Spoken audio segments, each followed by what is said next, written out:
Hola, Konnichiwa.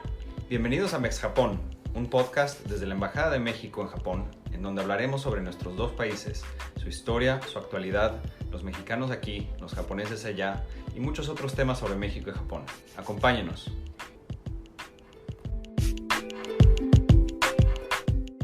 Bienvenidos a un nuevo episodio de Mex Japón, el podcast desde la Embajada de México en Japón. Yo soy Valeria Solís, desde la sección de Diplomacia Cultural, Digital y Deportiva. Gracias por escuchar. El día de hoy estamos con Laura Rodríguez Flores, quien es diseñadora gráfica, ilustradora y artista visual. Ella es originaria de la Ciudad de México y radica en Hamamatsu, en la prefectura de Shizuoka, desde 2011. Bienvenida, Laura. Gracias, Valeria. Hola. Laura participa desde el pasado 3 de junio y hasta el 26 de junio en una exposición colectiva de 40 artistas, en su mayoría japoneses, en el Kamue Art Center en Hamamatsu, y nos contará sobre su llegada a Japón, a la ciudad de Kioto para hacer una especialidad y cómo se ha ido desarrollando profesionalmente, incursionando en el campo de las artes visuales. Ella es egresada del Liceo Mexicano Japonés, estudió diseño de la comunicación gráfica en la Universidad Autónoma Metropolitana Campus Xochimilco, posteriormente hizo un MBA en el Instituto Politécnico Nacional, tras lo cual estudió diseño moderno y técnicas tradicionales en el Kyoto Institute of Technology con el profesor Kentaro Yamamoto,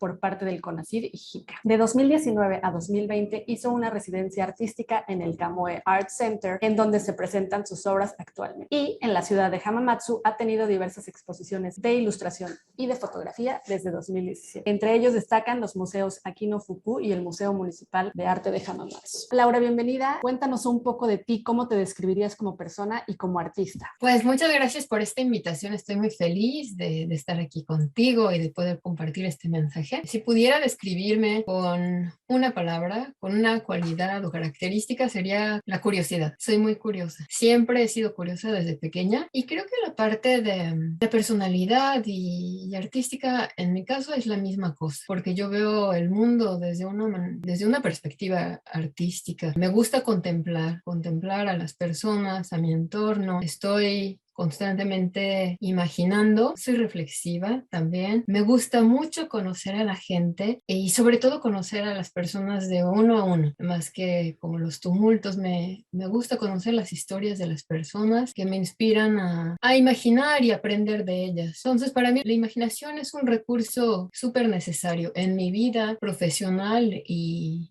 personal. Me gusta explorar las sensaciones y escuchar desde otros puntos de vista y con todos mis sentidos. Entonces sí creo que soy curiosa, soy sensible, me gusta aprender de mis experiencias y de mis encuentros con las personas. Muy bien, y sobre tu llegada a Japón por primera vez en 2008. Bueno, a mí Japón me interesaba y sentía curiosidad por este país desde que era pequeña. Desde los 6 años empecé a escuchar y a ver las tradiciones japonesas, entonces eso se quedó dentro de mí. Pero fue hasta 2008, como tú bien mencionas, que pude por primera vez venir a vivir aquí. En 2007, por una coincidencia, si eso existe, me metí a la página de CONACYT, estaba buscando información para una presentación que tenía en la maestría, y buscando datos en CONACYT encontré esta beca en un área que me interesa mucho, que es el diseño industrial y estudios de el diseño moderno y tradicional en Japón, y apliqué y pude venir en ese año, en el 2008, a vivir a Osaka y a estudiar en el Kyoto Institute of Technology. Fue una experiencia muy, muy, muy interesante, de vida y profesional, de poder ver por primera vez a Japón, un Japón que yo había estudiado durante los 12 años de la primaria, secundaria y preparatoria que hice en el Liceo Mexicano Japonés, pero era como todo teoría. Supongo que les pasa un poquito así a los astronautas, ¿no? Estás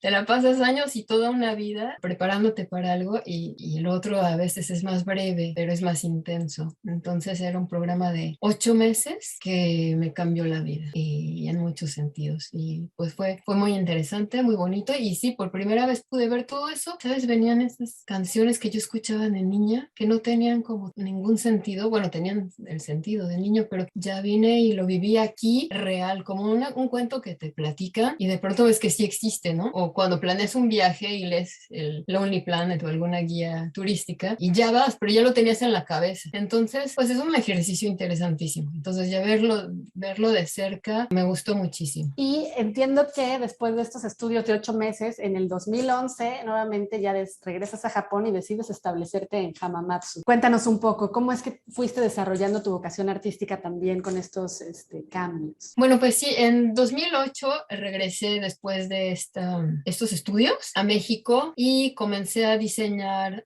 joyería en México con artesanos mexicanos y empecé a dar clases en una especialidad en marketing para el Instituto Politécnico Nacional. Después, por razones personales, decidí venir a vivir a la ciudad de Hamamatsu en 2011. Continué estas dos actividades.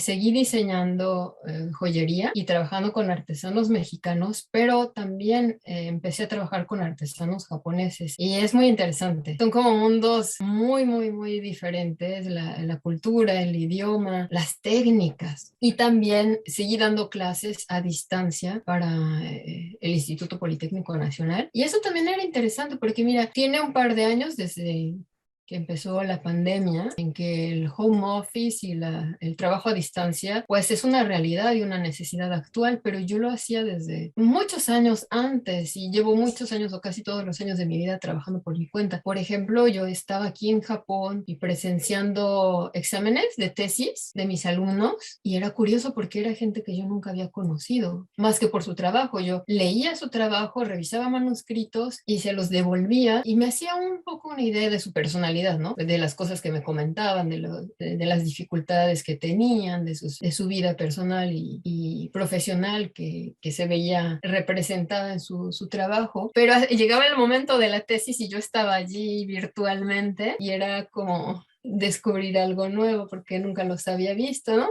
O sea, gente con la que había trabajado durante meses, que les había dado clases, que había dirigido su trabajo de tesis y de pronto era la sorpresa. Ah, así es.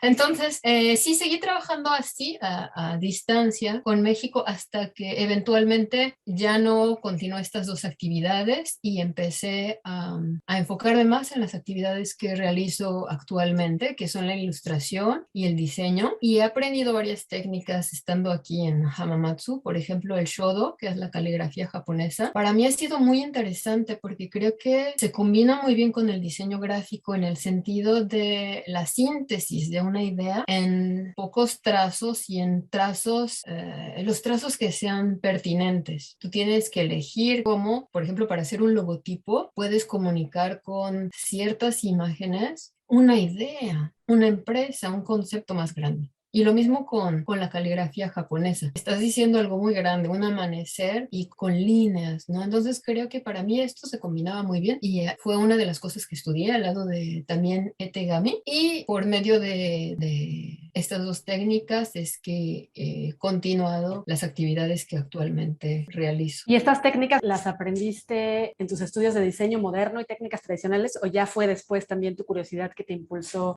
Yo he dibujado toda mi vida. Desde que era niña he dibujado toda la vida. Creo que todos los niños del mundo dibujamos cuando somos pequeños, solo que después te dicen que no lo haces tan bien y dejas de hacerlo, ¿no? Y ya la gente adulta dice, no sé dibujar, pero los niños no se cuestionan eso. Les gusta dibujar y punto, y no buscan nada. Entonces yo desde pequeña dibujaba como una forma de expresión. Era una necesidad para mí de representar todo lo que estaba sintiendo, bueno o malo. Entonces, cuando vivía en Osaka y estudiaba en Kioto, más bien yo estaba estudiando la cultura japonesa. Y en Kioto particularmente podía aprender acerca, por ejemplo, del kimono. A mí me interesan mucho los patrones. La repetición es algo presente en mi obra. Entonces, me interesaba mucho el simbolismo de la cultura japonesa, porque no es nada más un traje, no es nada más un traje así, ¿no? Sino que el kimono, la manera en que lo pones, cómo tienes que caminar, ay, eso me fascina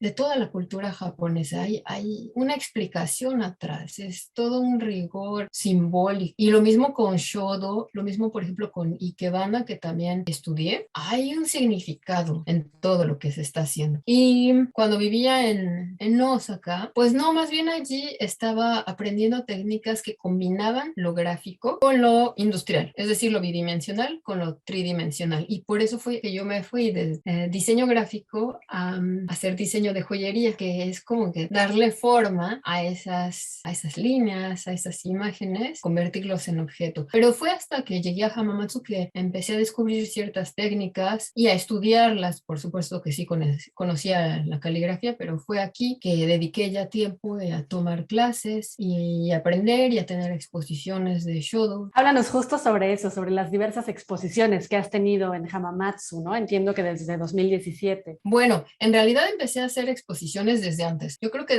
desde 2012, pero de joyería, porque fue lo primero que llegué haciendo aquí a Japón. Entonces participé en varias exposiciones colectivas e individuales de joyería con artesanos, con creadores japoneses. Pues sí, no, yo era la única mexicana. Y pues muy interesante porque era un diálogo de las técnicas, de los conceptos que nos inspiran para crear, ¿no? Y conocí a mucha gente. Fue muy bonito hacer como un vínculo con México, porque algunas de mis piezas las traía de México para exhibirlas aquí. Muchas de mis piezas las estaba de joyería. La joyería que estaba creando la exhibía en museos de la Ciudad de México. ¿Qué materiales utilizabas? Todas mis colecciones están hechas en plata, porque es un material que a mí me parece, pues es muy mexicano, y es un espejo, y es elegante y casual. Creo que se puede utilizar muy bien, y mi joyería pretende eso, pretende que puedas utilizarlo en un evento formal, pero también casual. Pretendo que sea como una sinergia con el cuerpo, como un lenguaje del cuerpo. Entonces sí, empecé haciendo participando en exposiciones de joyería, y eventualmente eso también lo dejé porque me interesa poder comunicarme por medio de ilustraciones. Creo que la joyería tiene un cierto límite y un cierto espacio y un cierto público, pero creo que por medio de las ilustraciones puedo comunicar con más gente, puedo ver el resultado inmediatamente. Y sí, desde 2017 empecé a participar en exposiciones colectivas y privadas, personales, de ilustración. Y creo que de las más relevantes pues ha sido sin duda la que realicé en el Museo Kinofuku, que es uno de los más lindos museos dedicado, construido para la artista japonesa Akino Fuku, que tiene una colección impresionante y muy, muy bonita, que está de manera permanente en exposición en este museo. ¿Y cuál era la obra que expusiste ahí? ¿En qué estaba inspirada? Bueno, pues esta obra se llama Oto Big Story, Oto, una historia increíble, y es una obra que creé durante mi residencia artística justamente en Kamui Art Center. Es una obra que consiste en 15 imágenes, 15 ilustraciones sin texto que hice inspirada en mi sobrino, que se llama Otto. Y primero la presenté en Kamui Art Center al final de mi residencia artística como obra inédita, y al año siguiente la presenté en el Museo Akino Fuku. Pues es una historia muy colorida, es una metáfora, y como no tiene palabras, es curioso porque al final la gente me contaba una historia diferente. Cada persona me decía, yo vi esto, yo decía, qué interesante. Y me preguntaban, ¿sí se trató de esto? Yo decía, se trató de lo que tú viste, porque creo que no puedo corregir, no era eso. Sí, se trató de exactamente eso. Y había gente que me decía, es que esta es mi historia, esto es mi historia. O gente que me decía, yo soñé esto, pero está bien porque es una metáfora, todo es una metáfora. Yo le dedicaba a él como, es una historia de inspiración. Yo deseaba inspirarlo, él entrando en la adolescencia y viviendo ciertas cosas difíciles, quería inspirarlo, pero finalmente el arte es para todos y para quien sea receptivo del mensaje que se quiere enviar. Ahora cuéntanos también sobre la exposición colectiva que se presenta actualmente, Animal Musical, que tiene también una historia muy peculiar e interesante. Para mí habla de tu vínculo aún muy presente con la vida en México y de algo que quizá con tanta tecnología pues se ha perdido, que es la relación con los contenidos de radio. ¿Qué nos puedes contar? Platícanos sobre su origen y sobre las obras que lo componen. Bueno, yo he escuchado radio toda mi vida. La radio me ha acompañado desde siempre. La estación de radio de la Universidad Iberoamericana, que tiene casi 20 años, pues me ha acompañado durante casi esas 2 décadas. Primero en México y durante los últimos 11 años aquí en Japón. Y realmente para mí ha sido una compañía y un referente de México. Escucho los programas y a veces digo, ay, esta muestra internacional de cine pues no la voy a ver, ¿no? Y este concierto pues no voy a ir. O sea, se habla de mucho de cultura allí y estoy escuchando cosas que pues me las imagino nada más, ¿no? Que sí me da cierta nostalgia. Algunas cosas no, ¿no? Por ejemplo, el tráfico, algunas cosas que pues sí no extraño, que eran difíciles de mi vida en la Ciudad de México. Sí es una conexión para mí, pero creo que no elegí escuchar a esta estación como en un sentido de nostalgia, sino porque realmente los contenidos que allí se emiten para mí son muy interesantes. Puedo aprender, yo estoy aprendiendo de la radio, tomo notas, busco las referencias. Entonces, en 2018 allí se empezó a emitir un programa que se llamaba El Animal Musical con Leo Moreno, donde trataban temáticas muy interesantes para mí sobre nuestra existencia, sobre la conciencia, sobre el cosmos, pero no en un sentido científico, sino nuestro papel en el cosmos, en el universo. Y justamente los primeros programas hablaron sobre los planetas en un sentido de cómo analizarlos, lo pequeño que podemos ser y lo grande que somos. Y entonces para mí, justamente que él hablara de Carl Sagan tenía sentido porque yo estaba en ese entonces haciendo una colección que se llamaba Cosmos, dedicada a Carl Sagan, o inspirada en Carl Sagan. Y desde allí sentí una conexión muy grande. Una colección de joyería. joyería. Uh-huh. Ajá. Todas mis colecciones de joyería tienen un título que tiene que ver con algo que me parece importante y esa se llama Cosmos, y él estaba hablando de Cosmos y de Carl Sagan como referente. Entonces sentí pues una conexión muy grande, pero fue hasta 2020, o sea, 2 años después, que contacté al programa porque me había perdido unos programas y quería pues tener un vínculo, quería comentar ciertas cosas que para mí habían tenido sentido de algunos de los programas con la obra que acababa de presentar de Otto Big Story en Kamui Art Center. Entonces, desde allí contacté a Leo Moreno, que era el conductor de esta estación, y empezamos a generar un vínculo, a conectar ideas. Y fue hasta el año pasado que tuve la necesidad de todas estas ideas que estaban surgiendo en el programa, ponerlas en papel, pero sin ningún objetivo. Esta exposición que ahorita se lleva a cabo no estaba en puerta, era más bien poder sintetizar como un ejercicio creativo para mí todas estas ideas que él compartía en una imagen, y era un ejercicio pues interesante porque en esa hora que duraba el programa tomaba yo notas,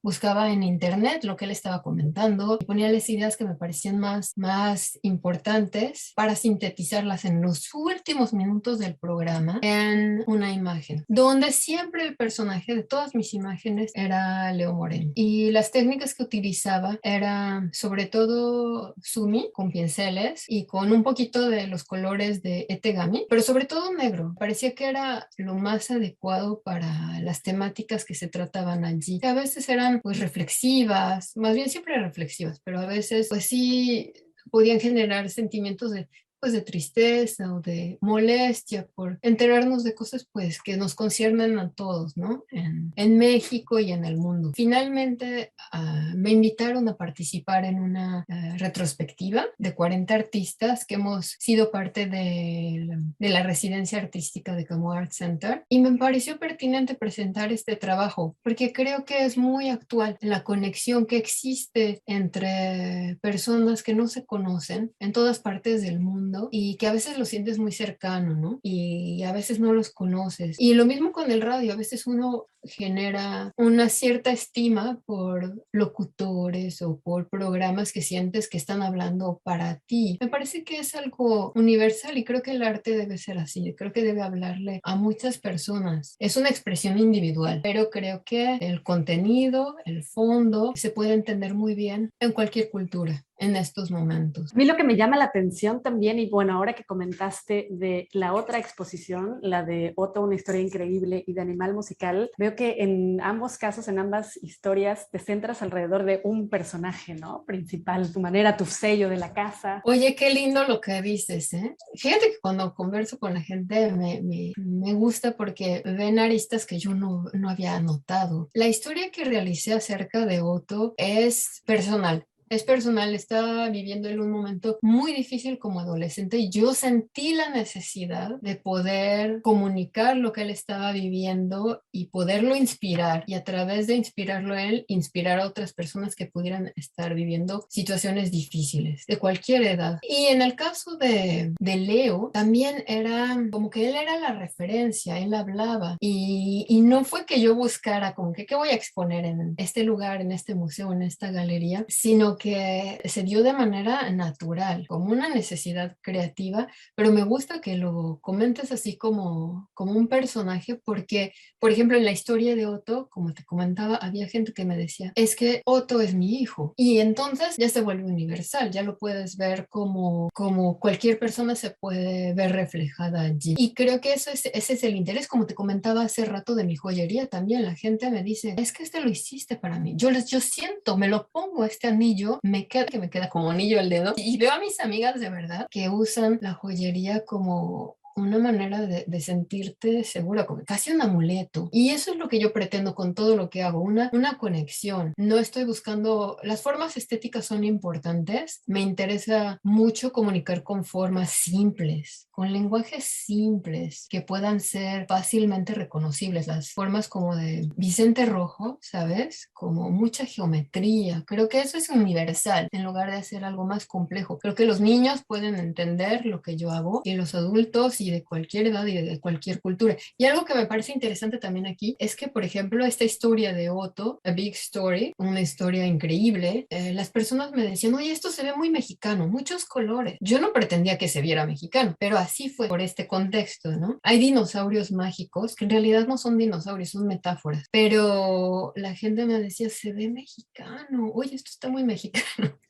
Y esto que estoy presentando de Animal Musical es negro y se ve muy shodo, se ve muy caligrafía. Y entonces creo que más bien es una necesidad distinta, pero creo que hay una unidad en mi obra, igual que la joyería. La joyería es mucha geometría y son formas que yo intento se integren con la persona y con el cuerpo. Tiene su complejidad, ¿no? Lo mismo. Es que es simple y no.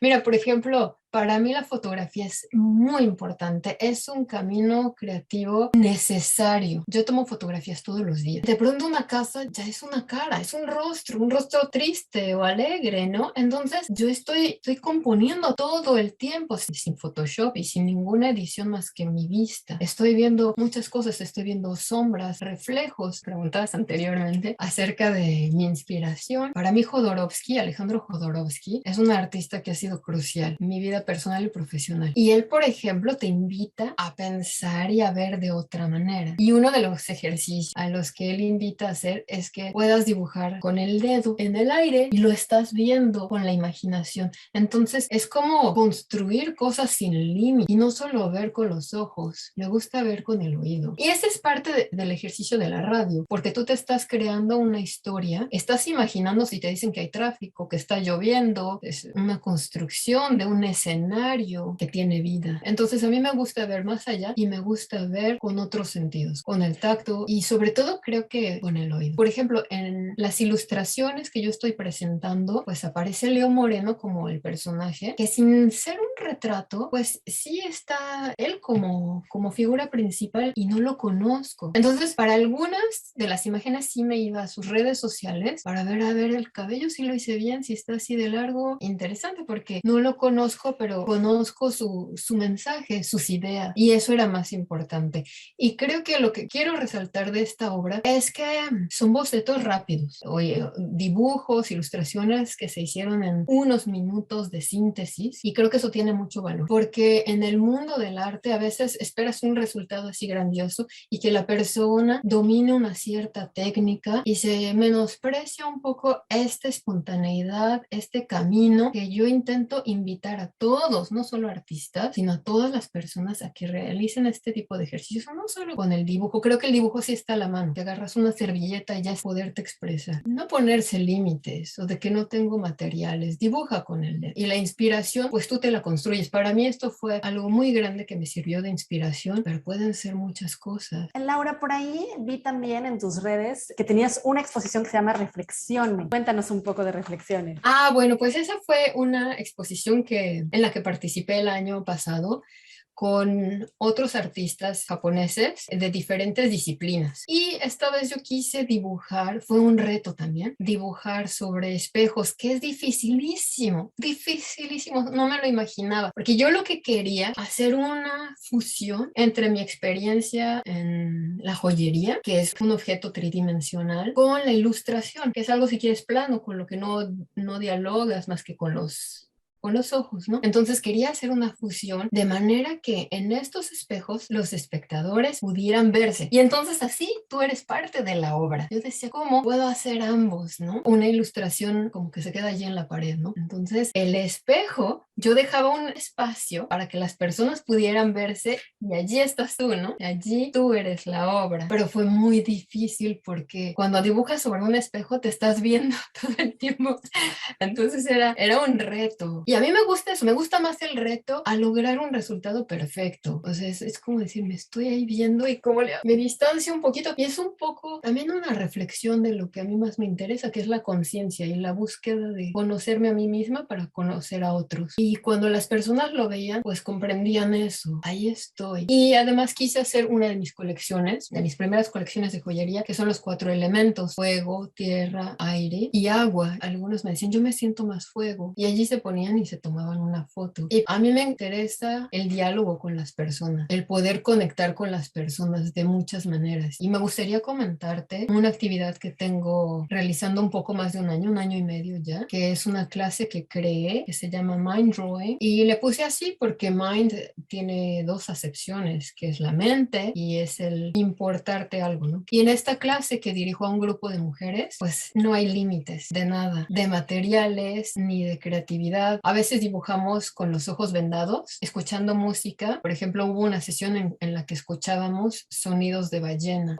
los sonidos de la NASA, de ciertos planetas, y eso dibujarlo, pero yo no les digo que están escuchando, ¿eh? Entonces me dicen, están entendiendo eso, ¿no? Y es interesante porque cuando dibujábamos, por ejemplo, los anillos de Saturno, dibujaban círculos, y yo no les había dicho que estaban escuchando. Aquí, por ejemplo, no domino el idioma japonés, y eso hace que yo vea mucha gráfica. En lugar de leer, voy en la calle y veo gráfica, veo pues mensajes que no comprendo, pero yo los veo como en otra realidad. Sí sé que es un restaurante y todo, pero se combinan de maneras diferentes para mí. ¿Crees que se haya acrecentado entonces tus sentidos aquí con tu manera de comunicarte en este idioma? Porque además todo viene siempre con una imagen. Es verdad, por ejemplo, hay estos caminos amarillos para las personas que no pueden ver y sí hay mucha gráfica. Es verdad, yo creo que este ha sido un reto mayor y un terreno propicio para generar este tipo de actividad visual y que sin tener el dominio del idioma japonés, poderme comunicar con la gente a través del arte y a través de imágenes que puedan hablar lo más posible sin texto. Y además universales, porque además estás hablando de culturas. Mira, por ejemplo, cuando yo hablo con ciertas personas que les enseño un libro ilustrado de un niño que se va a dormir, pues aquí no ves a los niños que se van a dormir en su cama, se duermen con los papás. Son concepciones de la cultura muy diferentes y yo lo que intento es que mi mensaje sea universal, que no creo que el hecho de ser extranjera a mí me ha permitido que las personas con las que interactúo tengan una apertura. Por ejemplo, a esto de mind drawing, ¿no? De permitirse cerrar los ojos y escuchar sonidos, lo reciben. Y la obra que he expuesto de Otto, hubo personas que lloraron y que me decían, esto es exactamente lo que yo estoy viviendo. Entonces, para mí eso es lo más importante, que mi mensaje pueda ir más allá de barreras culturales. Hay una parte común que es la naturaleza humana, de alegría y de sufrimiento, y eso es lo que intento comunicar, pues quizá inspirar a las personas a que puedan expresarse libremente, expresar sus emociones y sus sentimientos, y a veces es más fácil a través del arte que con palabras.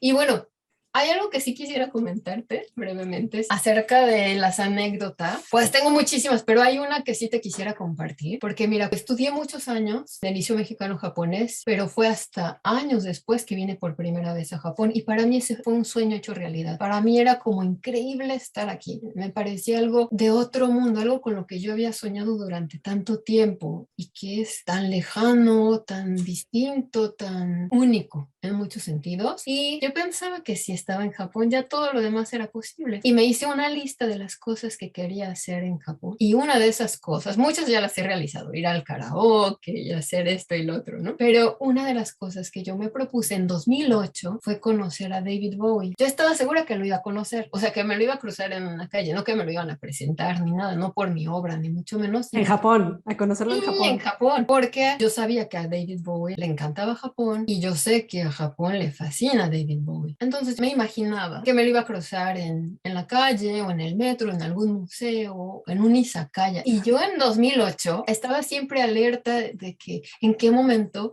y en qué circunstancia me voy a cruzar con David Bowie. Y entonces es chistoso porque después regresé a México y David Bowie falleció, pero pasaron muchas cosas porque en 2008 yo fui a una exposición en el Museo de Ueno, una exposición enorme donde estaba la obra de Kansai Yamamoto, que realizó algunos de los trajes más impresionantes de David Bowie, incluyendo este traje negro con curvas para su gira de Ziggy Stardust. Y yo vi el traje hacia unos centímetros de distancia, vi ese traje y aprecié la obra de Yamamoto Kansai con otros de los trajes que él había hecho para David Bowie, ¿no? Entonces no era David Bowie, pero era el traje. Y después sí falleció David Bowie y yo sentí tristeza por muchas razones, pero también porque dije, bueno, entonces no que todo se podía. Y ya viviendo en Hamamatsu, me enteré de que hubo una exposición enorme de la obra y vida de David Bowie en Tokio. Era una exposición impresionante, donde por supuesto estaba toda su música, había pinturas que él había realizado, había por supuesto sus trajes, ropa, fotografías, se podía escuchar, se podía ver, era como entrar en la vida de David Bowie. Y lo seguí descubriendo porque había muchísimas cosas que yo no conocía de él. En Hamamatsu es curioso porque mis amigos saben que me gusta David Bowie y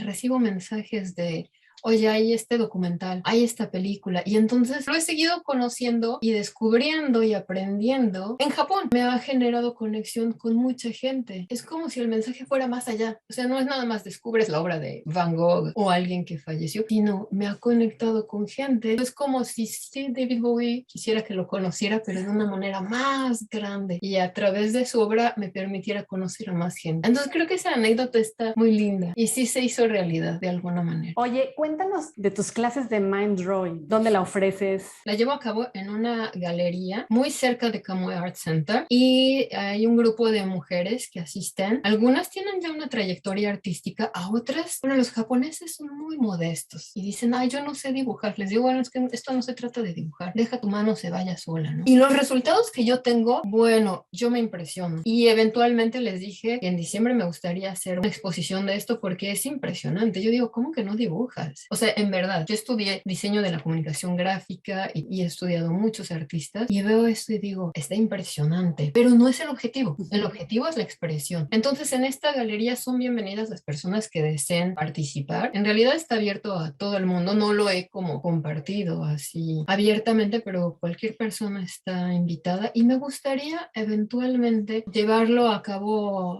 en mayor nivel, ¿sabes? Con grupos vulnerables, en prisiones o orfanatorio, pero sí con población sensible. Lo ideal sería en algún momento hacer online, ¿no? Para que pudiera haber más personas, pero el hecho de que sea físico, hay una catarsis y las personas me comparten cosas, pues confidencia, como si fuera una terapia. Es como una puerta a algo muy grande. Y no sé si se podría hacer en línea, porque sí, la gente se abre y expresa sentimientos y trazos y creo que ese es el arte. El arte no es un dibujo, creo que ahí también habría que aprender qué es el arte. Creo que el arte es lo que tú ves. Yo en las formas geométricas de las señales de tránsito que tú describes, yo veo mucho arte y lo veía también Vicente Rojo, ¿no? Sus libros, o sea, son semáforos, son camiones, son rótulos. El arte está en la vida cotidiana, ¿no? Muy interesante, digo, toda esta percepción. Te seguiremos con mucho interés en tu exposición. Habrá un video hasta el final de la exposición. Cuando concluya se va a compartir un video de toda la exposición, no solo lo mío, sino de todos los artistas que participamos. Pero creo que lo que va a ser bien interesante es cuando estas imágenes se puedan presentar en la galería virtual de la Embajada de México. Allí sí, las personas de todo el mundo podrán contemplarlas y conocer esta historia que creo que conecta a muchas personas. México y Japón, pero espero que más. Claro que sí, esperamos también verla ya con muchas ansias.